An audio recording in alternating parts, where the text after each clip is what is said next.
This is Here's How, Ireland's political, social and current affairs podcast, presented by William Campbell.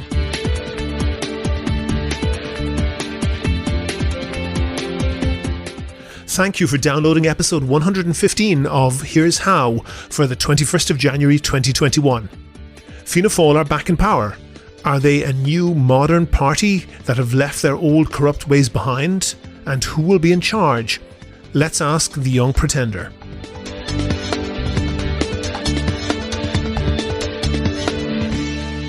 Here's How is Ireland's political, social and current affairs podcast. Make your view heard. Just dial 076 603 5060 and tell the world what you're thinking. Your voicemail may be included in the next podcast. You can find tips on recording your contribution and other ways to contact the show at here'show.ie/call. Coming up in a few minutes, I would expect someone like that who wants to be a leader to have a burning determination to wipe out that inequality. And I'm not hearing that burning from you, Jim. I know, but William, the reason you're not hearing it is because you won't let me answer the question. That's coming up shortly, but first, welcome back to the first Here's How podcast of 2021.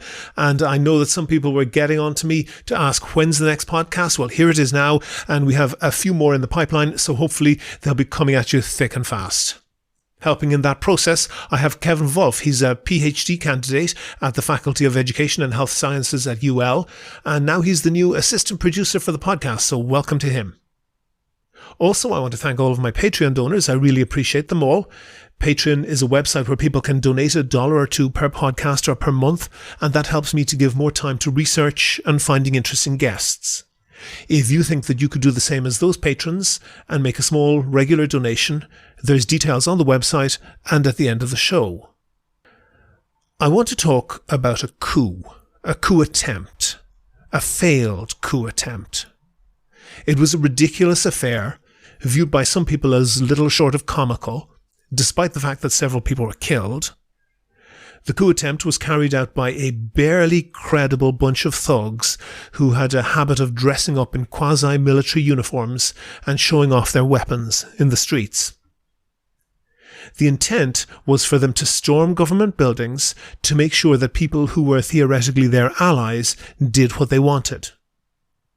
The coup quickly fell apart when it became apparent that there was almost no plan for what to actually do once they had taken over those buildings, and many of the people involved were picked up by the authorities in the following days. The coup attempt attracted as much ridicule as anything else, but it did bring a crackpot, fringe, conspiratorial group to much wider attention in the country as a whole. But by that, I'm not referring to QAnon, and I'm not referring to the riot in the US Capitol at all. I'm referring to what is contemptuously referred to as the beer hall putsch by the then hardly known Nazi party led by Hitler in Munich in 1928. But the parallels are striking. The most striking parallel was how far short of credible the Nazis were viewed. They were literally a laughingstock and viewed by wealthy interests as useful idiots to keep left-wing forces at bay. They did manage to briefly hold hostage Gustav Ritter von Kahr, effectively the appointed governor of Bavaria, and his military and police chiefs, who were all far-right figures with leadership ambitions of their own, and the idea was to force them to endorse the coup and allow the Nazis take over Bavaria. But without planning, the entire thing fell apart within 24 hours. It's worth comparing that to the attack on the US Capitol. I think that the seriousness of that attack and how close it came to being vastly more serious is being understated. Mike Pence was literally seconds away from being captured by the mob. As the mob chanted, "Hang Mike Pence," and a makeshift gallows went up, the vice president, his wife and daughter were just seconds away from being spotted, according to the Washington Post. At one point, they were hiding less than 100 feet from the violent crowd, attacking police officers, journalists, and others. The CNN reporter there says makeshift gallows. Other sources have said mock gallows. I'm not sure that there's any difference at all between those and real gallows.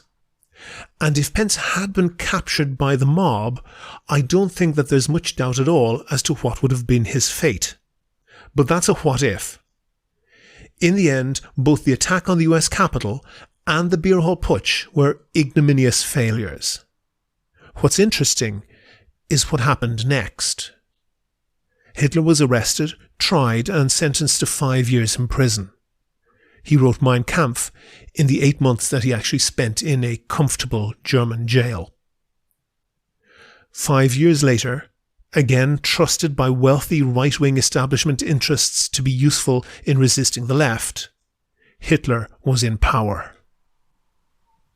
Do you agree? Do you disagree? If you want your point of view heard, dial 076 603 5060 and leave a contribution for the show. The lines are open 24/7 and you can find tips on how to record a good contribution and other ways to contact the podcast at here'show.ie/call. The Fianna Fáil TD for Dublin Bay South is Jim O'Callaghan. He was re-elected last year, but he wasn't a wet week in the Dáil in 2016 when Micheál Martin put him in charge of negotiations for the confidence and supply arrangement between Fianna Fáil and Fine Gael. That was 5 years ago, and we had him on the podcast at the time, and I asked him this. I've been reading the programme for government and the agreement that you guys have with Fine Gael. I know you were involved in setting that up. Is Fianna Fáil in government or is it in opposition? In opposition, we're not in government. What we entered into with Fine Gael was an arrangement, a confidence and supply arrangement in order to facilitate a Fine Gael-led minority government. So we're the main opposition party. Jim, that was the last time you were on the podcast. You were quick to emphasise that you weren't in government then, but there's no denying that you're in government now. Are you delighted that Fianna Fáil have their feet under the cabinet table after nearly a decade in the wilderness? Thanks very much, William, for inviting me back on the programme. And yeah, I am pleased that Fianna Fáil is back in government. I'm pleased that we have a Fianna Fáil Taoiseach. Obviously, Fianna Fáil hasn't been in government since 2011. It's been a long road back. But I suppose the objective of rebuilding the party since 2011 was for the purpose of trying to get our policies implemented. And the way you do that is by getting into government.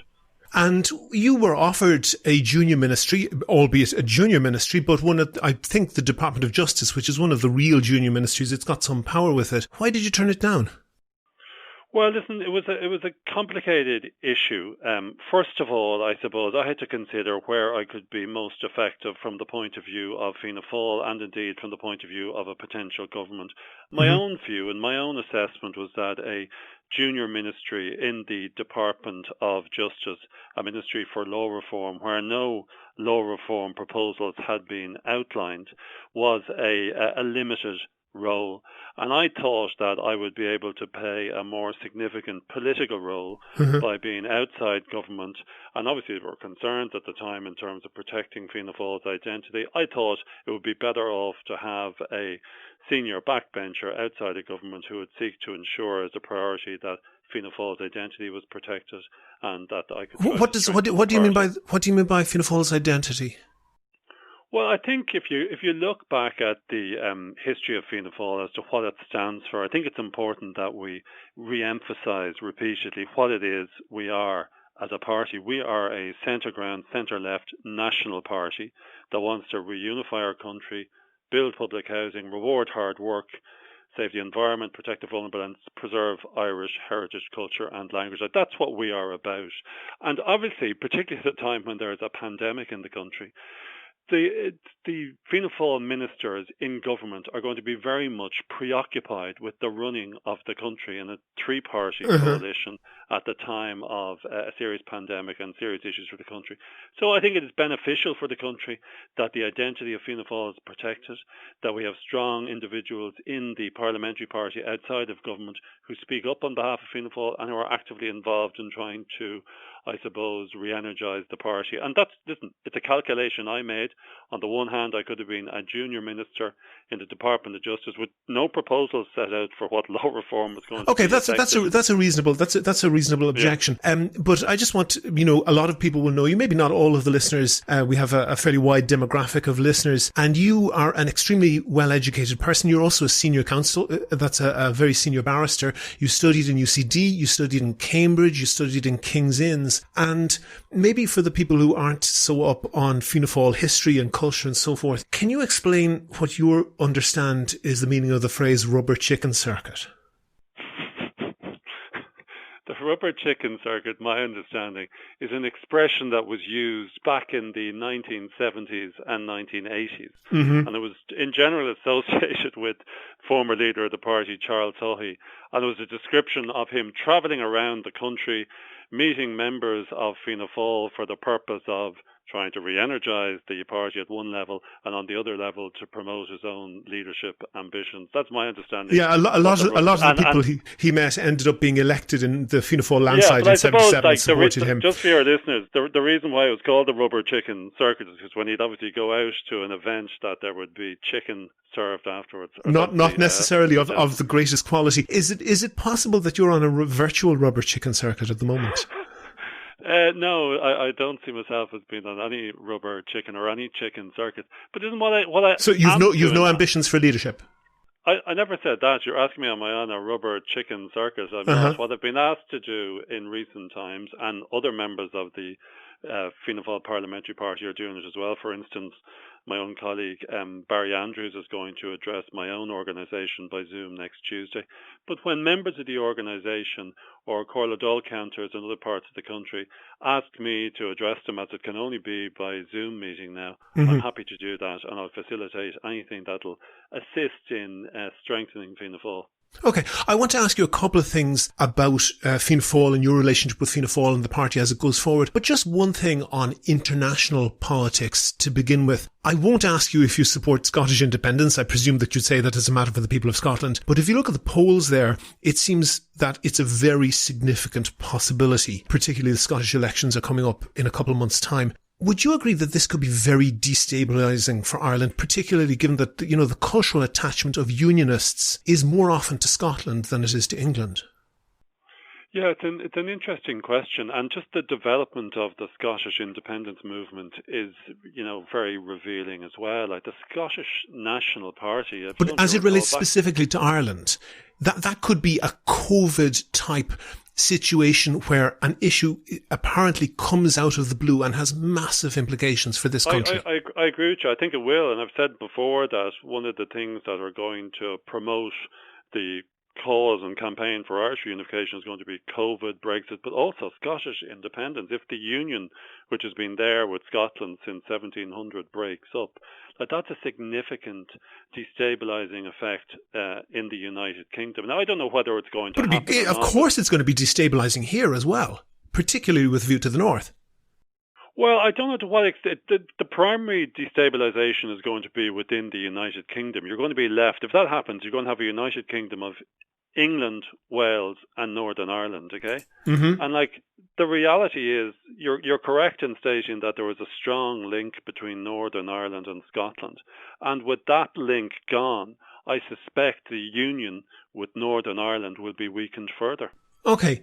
I want to move on from that, and particularly your relationship with Fianna Fáil and the party's relationship with you. And I will note, you didn't say that you don't have leadership ambitions, and I won't press you anymore on that, but that's, I think, enough for most listeners to understand the situation. But I just want to look back at the time that you joined Fianna Fáil, the time that you were in college and so forth, and there'll be a lot of listeners who'll be your generation, but there'll be people who are younger than you as well. And, for example, 1989, Century Radio was set up when a group of businessmen essentially bribed your party colleague Ray Burke to get a licence. 1991 was the Beef Tribunal established. In 1995, Susan O'Keefe, the journalist who exposed that scandal, was the only person who was prosecuted in relation to it.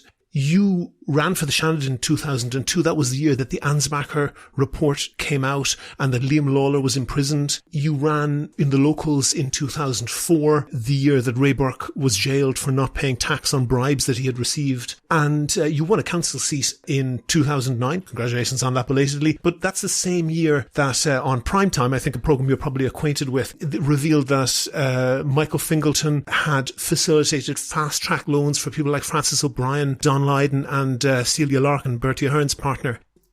In that period, and people of your generation and maybe a few years older and a few years younger, when they hear the culture and the heritage of Fianna Fáil, it feels to them like the culture and the heritage of Fianna Fáil is crime.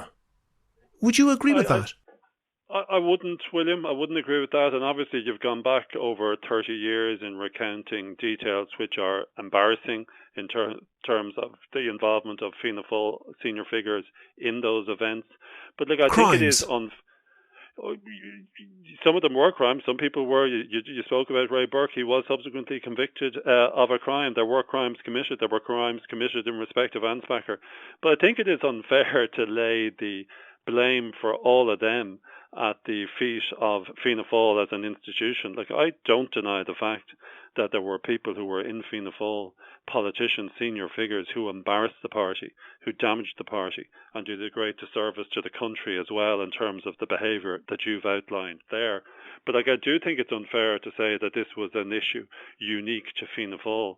And I also think, 30 years ago is a long time ago. If you look at the Democratic Party... Well, Fianna Fáil didn't have a monopoly on this, but they were certainly major players in the cartel.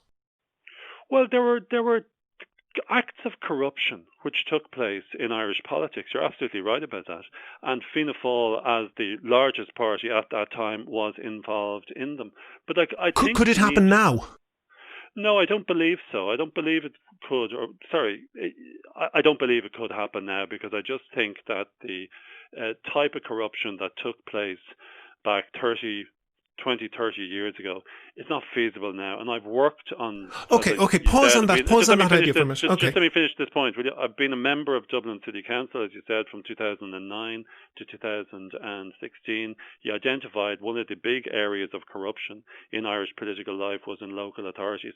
I never saw any suggestion of it whilst I was on Dublin City Council. Okay, and you talk about that being in the past and so forth, and that's certainly a point that people will make. But I just want to go right up to the present. In the past week or so, your colleague in the Dáil, Darragh O'Brien, who is the Minister for Housing, Fianna Fáil Minister for Housing, said, and this is a direct quote from a statement he put out, that he wanted to put the dream of home ownership back into reach, and this scheme, that's to say a shared equity scheme costing the taxpayer €75 million, will be able to help to bridge the gap and get thousands more on the property ladder.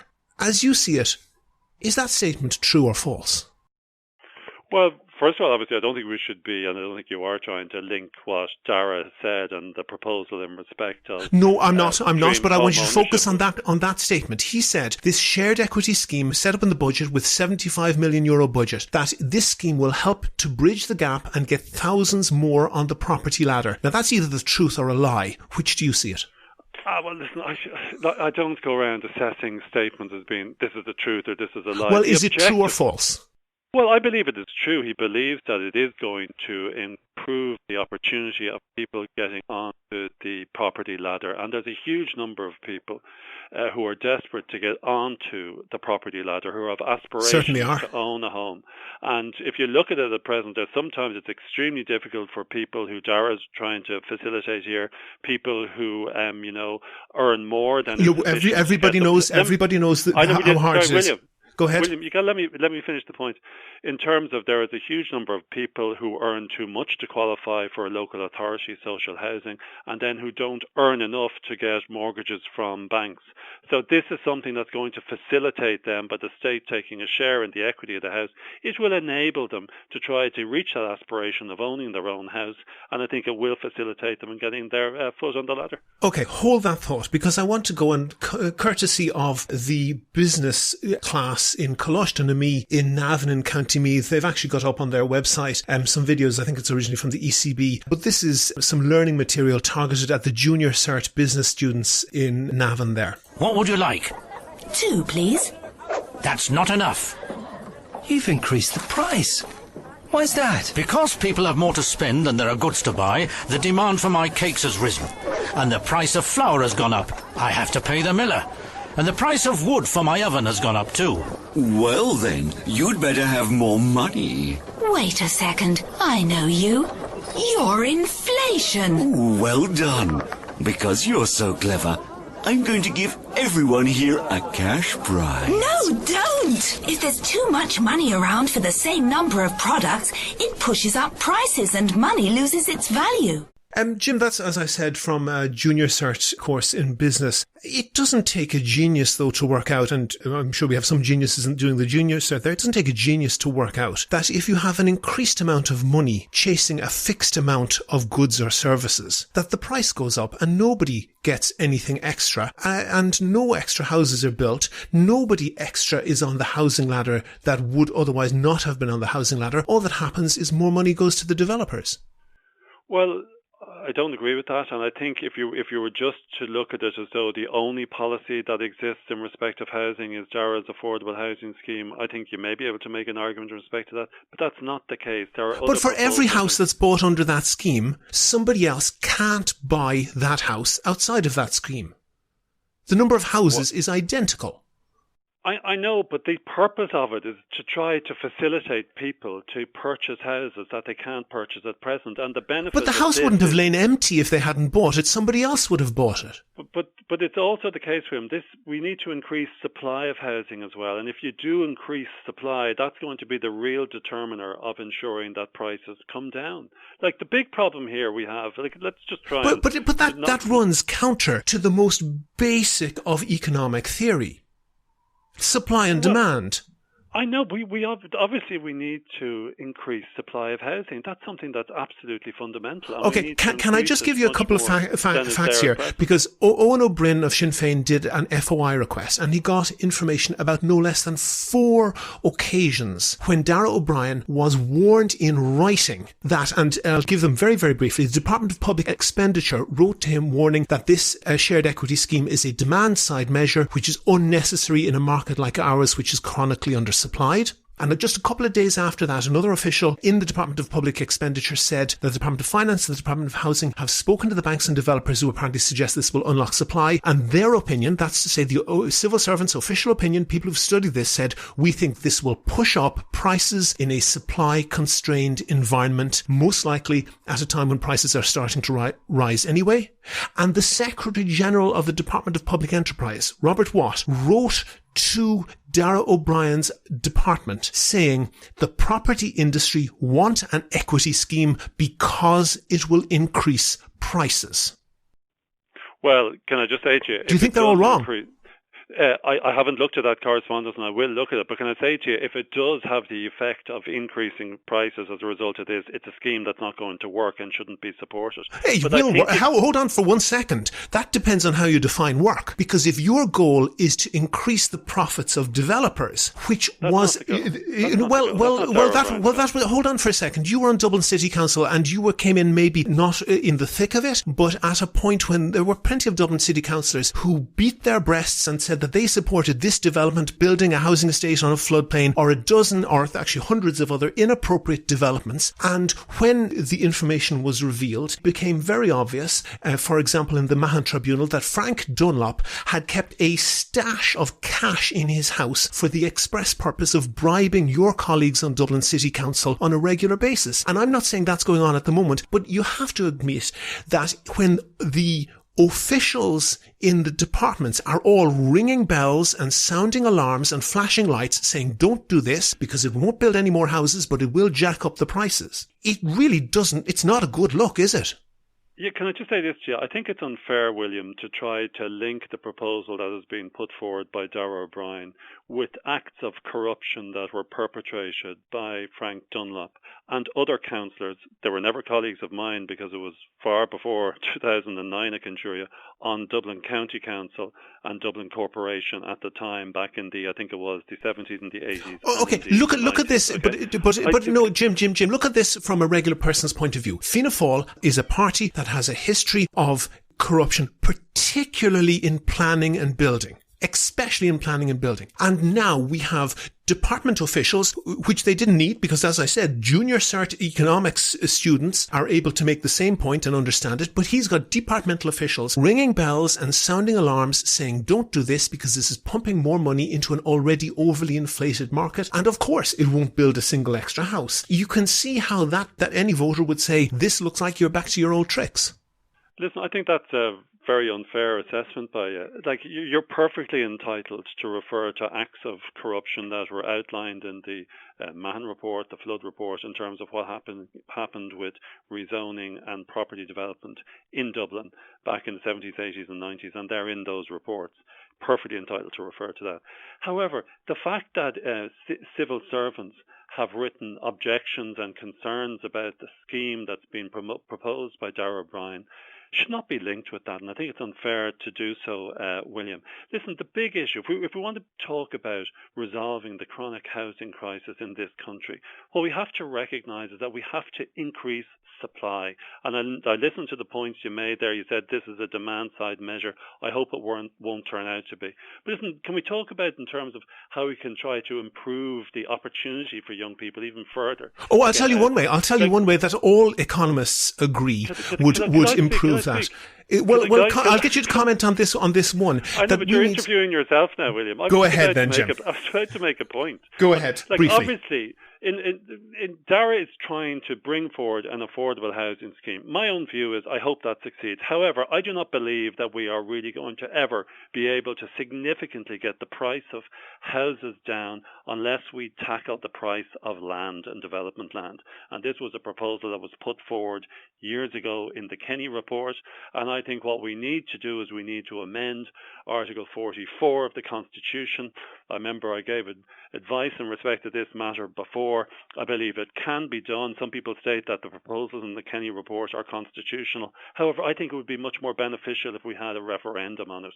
And what we would seek to do is to put a provision into the Constitution, Article 44, that would say something like, the state may designate it undeveloped land to be used for the construction and development of housing in the interest of the common good, and the state could acquire that land at a price equivalent to the average price of agricultural land prevailing in the state. Okay, that's essentially like implementing the Kenny report. Yeah.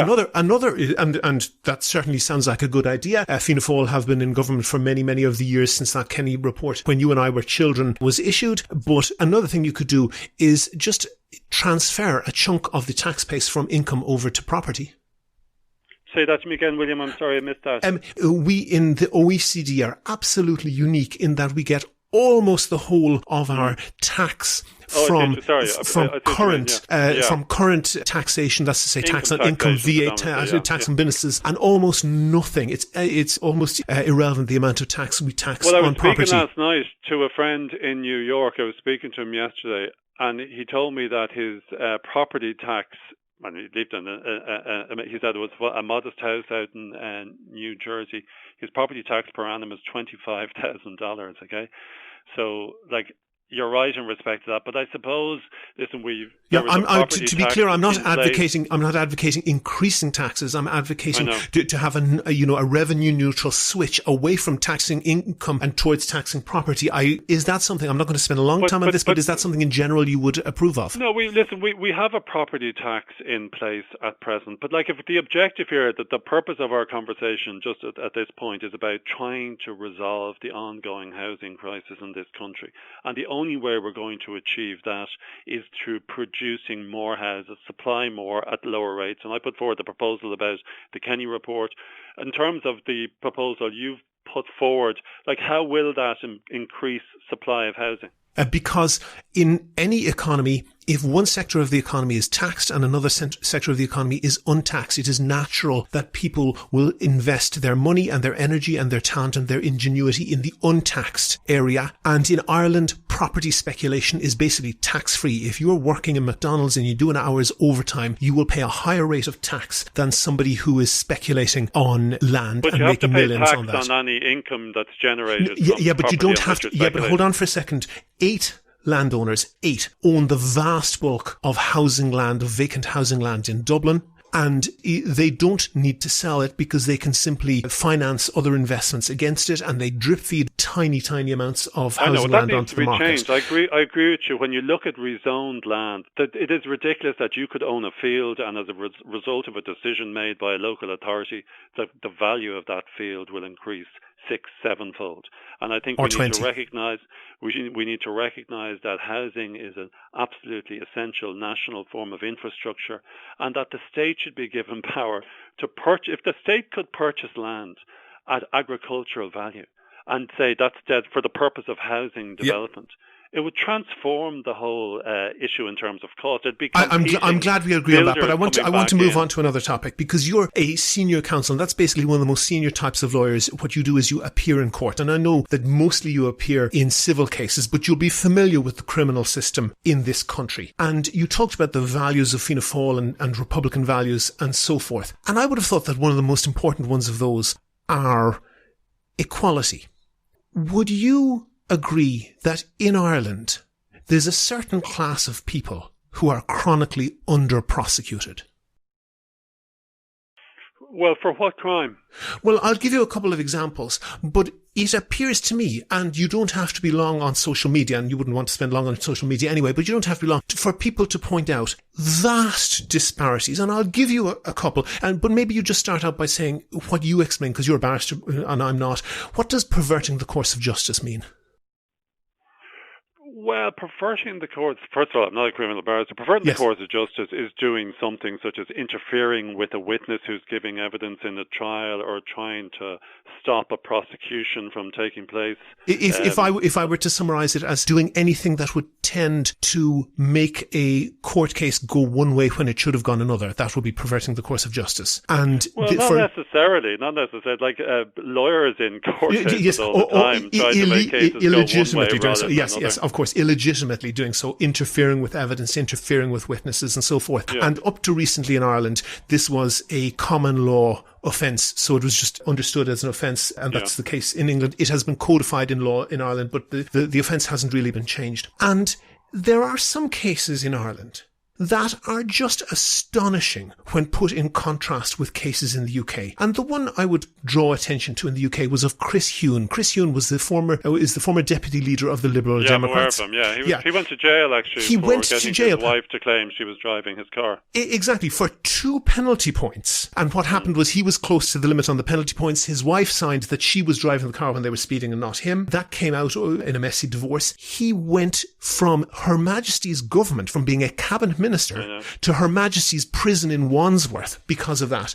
And when you compare that to the penalty point scandal in Ireland, where we had an industrial scale of Gardaí cancelling penalty points, and many Gardaí doing it, but a small coterie of Gardaí, apparently, if you look at the computer records, doing almost nothing else. All day long, they were cancelling penalty points from all over the country that had no connection to their area that they were serving in. And continuing to do so when they were explicitly instructed by the then Garda Commissioner Noreen O'Sullivan to stop. Nobody was arrested. Nobody was questioned. Nobody was charged. And this was over many tens of thousands, probably hundreds of thousands of penalty points. And I'll give you a couple of other examples. And I mentioned Ray Burke before, and maybe I'm going too hard on him, because he was bribed by Oliver Barry for the Century Radio licence. And a High Court judge found, as a matter of fact, that Oliver Barry had bribed Ray Burke, and Ray Burke was sent to prison for not paying tax on the bribe, which I'm sure he was a bit sore about, because Oliver Barry was never arrested, never questioned, let alone prosecuted or convicted for bribing a politician. And we had Cardinal Sean Brady, who admitted on the media that he essentially manipulated 2 14-year-old rape victims, 2 young boys who had been raped by Father Brendan Smith, into signing an oath that they would never say anything about the crime that had been committed against them, which obviously precluded them from reporting it to the Gardaí. Which to me seems to fit the definition of perverting the course of justice. And it should be noted that after that incident, where Cardinal Sean Brady essentially covered up what Father Brendan Smith did, Father Brendan Smith continued raping children for a further 18 years. Cardinal Sean Brady was never arrested, never charged, never questioned. And your Fine Gael colleague in the Dáil, Maria Bailey, she launched a legal claim, part of which was to say that after she fell when she was drunk in a hotel, that she was in such pain that she could not run at all for 3 months after that incident. And in fact, she was photographed holding up her medal, having completed a 10k run a couple of weeks later. And it seems to me that there's a whole class of people at the top of business and politics and the church in Ireland. They just don't do prison. They just don't do the law. And it seems that the prosecution authorities take it that it would be almost impolite to ask them to comply with the law, or indeed to punish them when they don't. Do you see that makes ordinary people in Ireland hugely angry? Yeah, listen, you've made a lot of points there, okay? But there's one central point, which is that some people don't get prosecuted even when their crimes are reported and verified in public. Oh yeah, listen, there's no doubt about that. Some people don't get prosecuted, but would you let me finish now? Some Go people ahead. don't get prosecuted, and that is unfortunate. But I do not believe that there is a conspiracy there to protect people at the top. Mm-hmm. If you look at the financial crisis from 2008 to 2010, Ireland is one of the few countries in the world who prosecuted, convicted, and imprisoned bankers for their role in that collapse. Like, very few other countries did it. We did it. Iceland did it. Very few other countries. Which bankers went to prison in Ireland? There's David Drum is in prison at present. I don't know if he's at prison at present, but he's served prison. There was about 6 bankers who were convicted and imprisoned in Ireland. Okay, like, in terms of what you say about the commission of criminal offences, William, yeah. I gave you. It's like, Go ahead. If criminal offences are committed, people need to make a complaint about the commission of the offence. The Gardaí are then required to investigate it, and the DPP, an independent body, then makes the decision as to whether or not to prosecute. I do not believe it is the case, from my experience of being involved in law and politics, that decisions are made not to prosecute people because they're politicians or they're members of the church. If anything, I agree, Jim. I agree. I don't think there's a conspiracy. I think that there's just at the top of Irish society that you don't go after your own.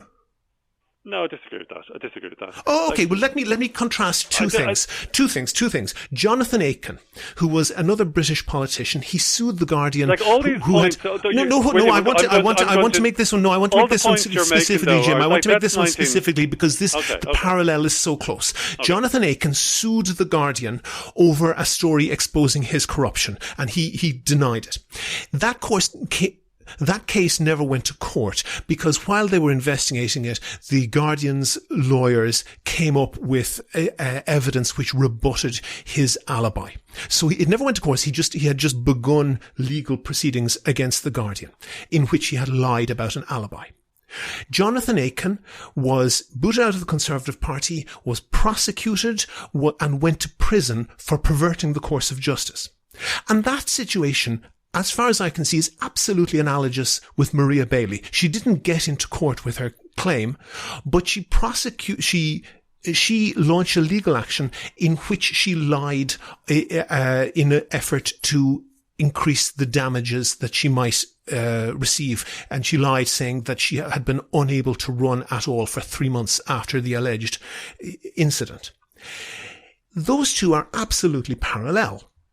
And Jim, I know that there can be problems with evidence and that every case is unique and so forth. But I would be willing to bet dollars to donuts that Maria Bailey was never arrested or questioned. We know that. But I would bet that there was never a Guardian's investigation. I bet if you went on Pulse, there isn't even a Pulse number for that criminal file because it was never brought up. And people in Ireland are angry at that.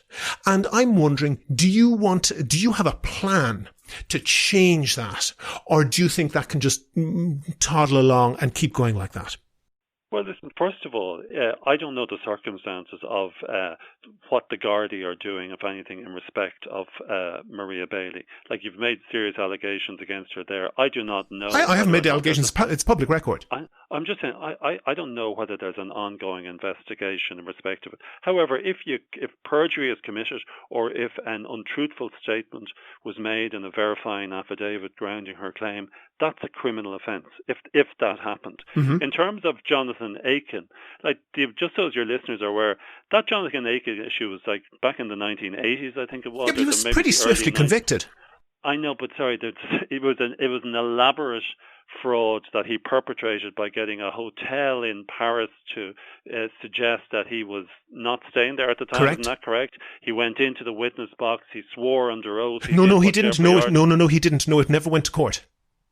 Are you sure about that? Yes, it was only in the documents that he had submitted, the statements he made to his lawyer, and that were submitted as part of the case. And that's the point, that he never went to court, so he wasn't charged with perjury. Listen, where we'll agree on this, I think we have been too lax in this country in terms of dealing with people who make claims before courts which are perjurious or which are exaggerated. And traditionally, all that happens is that the case is thrown out and they lose the case, and maybe they get an award of costs against them. We need to be much more vigorous about that. I'm pleased to say the government is bringing in a new perjury act that will deal with that issue. But you're right. But what good, Jim, hold on for a second. What good is a perjury act where we have Oliver Barry, where a High Court judge found as fact that he had bribed a government minister, a cabinet minister?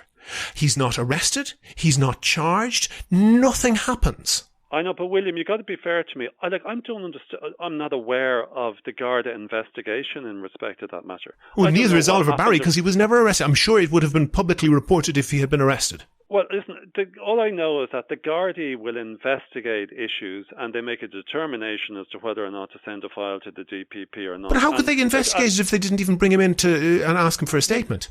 I don't. You're asking me about a complaint that was made and an investigation that took place 20 years ago. I don't know nothing about it. But the cases I give you over the... Hold on for Jim, because I'm not letting you escape from this one. The cases that I've given you, actually, this was 30 years ago with Oliver Barry, and the cases that I've given you are across the span of the last 30 years, up to very recently with Maria Bailey. And the point is that it appears to the average Irish person that prison is for drug addicts who snatch a handbag, or for a single mother who can't pay a TV license, and that there's a whole class of Irish people that can commit crimes in full public view, and the Gardaí just aren't interested. Well, I think you're correct in identifying that white-collar crime was not taken seriously enough in this country, say 20, 30 years ago, and that was the case or last year in other countries as well. No, I disagree with that now. I think it is taken extremely seriously here.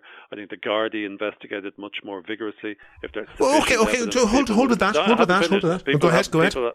If there's sufficient evidence, people will be prosecuted in respect of it. And listen, But Jim, no, Jim, hold on for a second.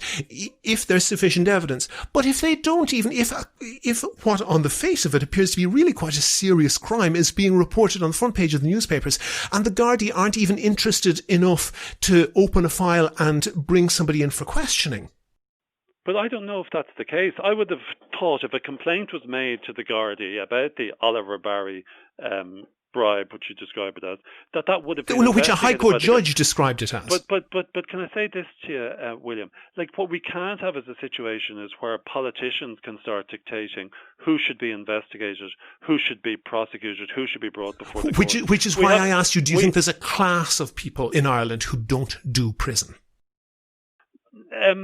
Well, the reality is, unfortunately... Jim, you want to be a political leader. Jim, you want to be a leader. No, because I want to put this question. Jim, you want to be a political leader, and do you think that that's an adequate thing for a problem that I think a huge proportion of Irish people see as a huge problem of inequality in Ireland? I would expect someone who says, like you, that you have Republican values and so forth. I would expect someone like that who wants to be a leader to have a burning determination to wipe out that inequality. And I'm not hearing that burning from you, Jim. I know, but William, the reason you're not hearing it is because you won't let me answer the question. Go ahead.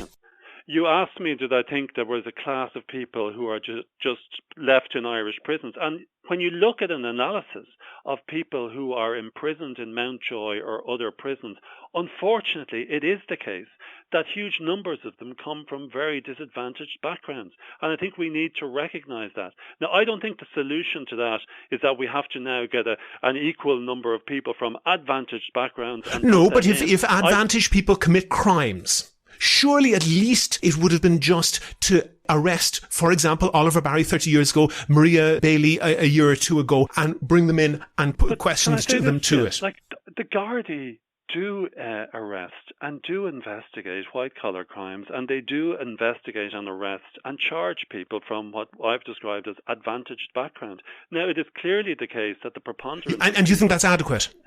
Would you let me answer the question? It is clearly the case that the preponderance of people in our prisons are from poorer background, and they are there not because they're some way more criminal than people from other backgrounds. It's because of the circumstances that they have been met with. And we have to seek to resolve that, to ensure that the devastation that drugs creates in our poor societies, that we tackle that and we ensure that we don't have this inequality in prisons. But the solution isn't to fill our prisons up with more people. Well, surely it should be to send people who've committed serious crimes who are very advantaged to prison. But sorry, if they have committed serious crimes, of course they should be sent to prison if they've committed And that's not happening. But the investigations are ongoing by Gardaí. No, they're not. We've been told the Flood Tribunal was started up in the mid-90s, and we still have Gardaí saying, they're waiting for directions from the DPP as to whether they should prosecute. I don't know issues like that. I don't think it's a good idea for politicians to be getting involved in trying to direct Gardaí as to what they should investigate. Absolutely, I agree entirely. That's entirely correct. Politicians should not get into the nitty-gritty of each individual cases. But it seems to me that they should get into the nitty-gritty of making sure that the policy is that being an high up, as you put it, advantaged member of society doesn't get you off the hook. And I have to be honest, Jim, I don't hear a burning determination. I can give you case after case. I have a list of them here of cases where advantaged people walked away without even being arrested and there being very good information in the public domain that they committed a crime. Well, you're not mentioning the bankers who went to jail in Ireland. You're not mentioning them. I think the great majority of them didn't. Well, of course, the great majority of bankers didn't go to jail, but we were one of the few and Bertie Ahern starved the office of corporate. We were one of the few countries in the world who did prosecute and convict and imprison bankers, and I think that is a singular achievement in terms of our response to the financial crash. Jim O'Callaghan, Fianna Fáil TD for Dublin Bay South. We're way over time, but thank you very much, and you're very good at debating. Thank you very much for talking to me. Thank you very much. Bye-bye. Bye-bye. Make your view heard. Dial 076 603 5060 and leave a contribution for the show. You can find tips on how to record a good contribution and other ways to contact the podcast at here'show.ie/call. Go to the website for sources and references from the show. And while you're there, you can like the show on Facebook, follow the show on Twitter at Here's How Podcast, and follow Jim O'Callaghan at O'Callaghan Jim. And you can get in touch with me if you can suggest a guest or a topic for the next show. And thanks again to all of the patrons on Patreon. Their donations allow me to devote time to research and finding interesting guests. And if you'd like to do the same as them and donate $1 or $2 per podcast or per month, please go to patreon.com/here'show. That link is on the website. Also there you can find out how to subscribe to the podcast for free on your computer, on your phone or by email. All that information is at www.here'show.ie. The Here's How podcast is produced and presented by me, William Campbell. The assistant producer is Kevin Wolf, and thank you for listening.